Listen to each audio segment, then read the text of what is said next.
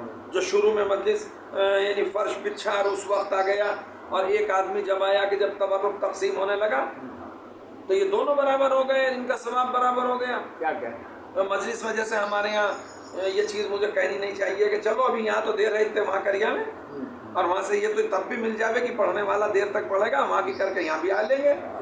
تو یہ برابر ہو گیا. ایک آدمی آ کے بیٹھ گیا تھا شروع میں، نہیں میں نے ایک قول پڑھا ہے معصوم کا، اور اس میں حکم ہے کہ مجلس میں اگر کوئی آ کے بیٹھے گا اور اس کو کوئی عذر شرعی نہیں ہے، عذر شرعی سمجھے، کمزوری، بیماری، یا اس کو کوئی ایسی دقت کہ جس کی وجہ سے اسے سہارا چاہیے، تو اس کا مسئلہ نہیں ہے. لیکن مضبوط آدمی جس کی کمر مضبوط ہے اور جو طاقت رکھتا ہے وہ سہارا لے کے بیٹھا، اور ایک وہ ہے کہ جو بالکل اس طریقے سے بیٹھا ہوا ہے مجلس میں، تو یہ آدمی اس آدمی کے برابر نہیں ہے، یہ باقاعدہ ہے. اس کا ثواب اور ہے، اس کا اور ہے. جس نے سہارا لیا اس کا ثواب اور ہے، اور جس نے سہارا نہیں لیا اس کا ثواب اور ہے. ایسے ہی مجلس میں جو پہلے آیا اس کا ثواب اور ہے، جو بعد میں آیا اس کا ثواب اور ہے. تو چھوٹے سے مجمع میں سب برابر نہیں ہے، علم کے اعتبار سے برابر نہیں ہے، ہم علم کے اعتبار سے برابر نہیں ہیں، عمر کے اعتبار سے برابر نہیں ہے، قد کے اعتبار سے برابر نہیں ہے، کچھ کم سن ہیں کچھ سن رسیدہ ہیں، تو برابر نہیں ہوئے. دن برابر ہے کہ نہیں؟ دن تو بڑے ہو جاتے ہیں، کہیں چھوٹے ہو جاتے ہیں، آج کل بڑا ہو رہا ہے، کچھ دن بعد چھوٹا ہو جائے. راتیں برابر ہیں کہ نہیں؟ راتیں برابر نہیں ہیں. راتوں میں تو یہ رات جو گزری ہے جس کے لیے ہر عالم پڑھ رہا تھا ان دنوں میں شبوں کی مجلسوں میں، لیلۃ القدر خیر من الف شہر، یہ 1000 مہینے کی راتوں سے افضل رات ہے. اب اس کا تعین نہیں ہو سکتا کہ کتنی افضل ہے، بس یہ تو وہی جانتا ہے، اس بات کو وہی جانتے ہیں جن کے گھر میں قرآن نازل ہوا. یہ اتنی افضل رات ہے کہ 1000 مہینے کی راتوں سے افضل رات ہے. اب 1000 مہینوں کو جب آپ سال میں بدلیں گے تو 83 برس ہوتے ہیں، جوڑ لینا. 1000 مہینے کے 83 برس، 83 برس کا اس مجمع میں کوئی بھی نہیں. 83 سال، ایک رات 83 سال کی راتوں سے افضل رات ہے جس کو ہم گنوا دیتے ہیں، اب جس کی ہم فکر نہیں کرتے ہیں، اور ہم اس تقاضوں میں لگ جاتے ہیں کہ کون سی مسجد میں اچھی چیز کون سی ہے اور کس وقت ہوگی، فون کر دینا، بتا دینا. تو 83 برس کی راتوں سے افضل رات ہے یہ ایک رات. تو معلوم یہ ہوا کہ راتیں برابر نہیں ہیں، دن برابر نہیں ہیں، انسان برابر نہیں ہے. تو سرداری قائم کی اللہ نے، دنوں میں سرداری قائم کی. جمعہ دنوں کا سردار ہے، سید الایام، کل کو آنے والا ہے. کل والا دن آج والے دن کے برابر نہیں ہے. رات جو آج گزر گئی ہے یہ آنے والی رات کے برابر نہیں ہے، 83 برس کی راتوں سے افضل ہے. سمجھے؟ درخت، حجر، شجر، یہ کوئی بھی کسی کے برابر نہیں ہے. پتھروں میں ایسے پتھر بھی ہوتے ہیں کہ سڑک پہ پڑے ہوئے ہیں، ٹھوکر مار کے نکل جاتا ہے آدمی، نکلتا ہے کہ نہیں؟ یا پیر سے بچا دیتا ہے کسی کے ٹھوکر نہ لگ جائے. اور ایک چھوٹا سا نگ اگر کسی کو مل جائے تو اسے دوڑ کے اٹھا لیتا ہے. تو اس کا مطلب یہ ہوا کہ یہ برابر نہیں ہے کیا؟ نہیں. تو یہ اللہ، یہ تو اللہ کی نعوذ باللہ کوئی خامی ہے کہ اس پتھر کو اس نے ایسا بنایا کہ یہ ٹھوکریں کھائے سڑکوں کے اوپر، اور یہ پتھر ایسا بنایا کہ یہ لوگوں کے ہاتھ کی زینت بنے یا گلے کی زینت بنے.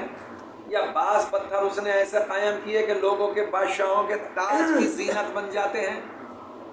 ایسے پتھر ہیں کہ نہیں ہیں؟ ارے کوہ نور ہے، وہ بھی ایک پتھر ہی تو ہے، تو بادشاہوں کے تاج کی زینت بن جاتے ہیں.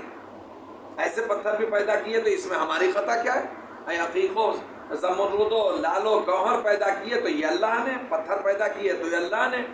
تو اس میں ہم تو یہ نہیں کہہ سکتے تو مالک یہ پتھر تو نہیں تو پیدا کیے ہیں تو تیری خامی ہے. تو آواز آئے گی کہ نہیں، ان کو بھی ایک ہی دن پیدا کیا ہے تمام پتھروں کو، اور پیدا کرنے کے بعد اس نے جیسے انسانوں کو ایک دن پیدا کیا ہے، تمام روحیں ایک دن خلق ہوئی ہیں، اور اس نے خلق کرنے کے بعد تمام ارواح سے وعدہ لیا